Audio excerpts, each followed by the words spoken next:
Connotations and denotations are simply two different kinds of definitions that we might have for words. Denotation is what we would call the dictionary definition sometimes. That's what you're actually going to look for when we're going to be talking about something.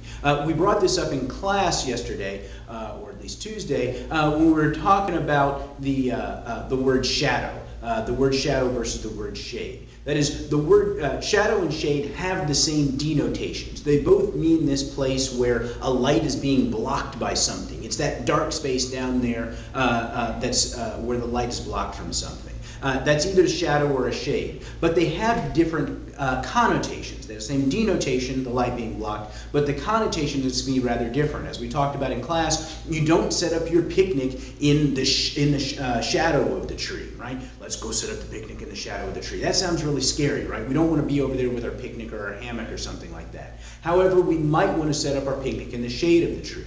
Similarly, in the Bible, it talks about, I walk through the valley of the shadow of death. You don't walk through the valley of the shade of death. Death shouldn't have a shade. That would be a pleasant thing if death had a shade. So again, those two words have the same denotations, but they have rather different connotations. And that becomes rather important when we're going to be looking at words and poems. We have to think rather carefully, not just about the denotations of the words, but the connotations of the words. So that word shadow came up in Lying in a Hammock at William Duffy's farm in Pine Island, Minnesota. He talks about that butterfly blowing like a leaf in green shadow. One of the things that's kind of interesting about that, again, is that shadow has this rather negative connotation, but he does put it up against this green, which is going to be rather positive. It creates an interesting tension there. And you can see that that's kind of a tension that he has throughout the entire poem. Is everything good or is it all bad? Look at some of those descriptions. He's going to talk about the droppings of last year's horses blazing up into golden stones. Here he's going to take something really low and he's going to make it really positive. And he's doing the same kind of thing with that blowing like a leaf in green shadow.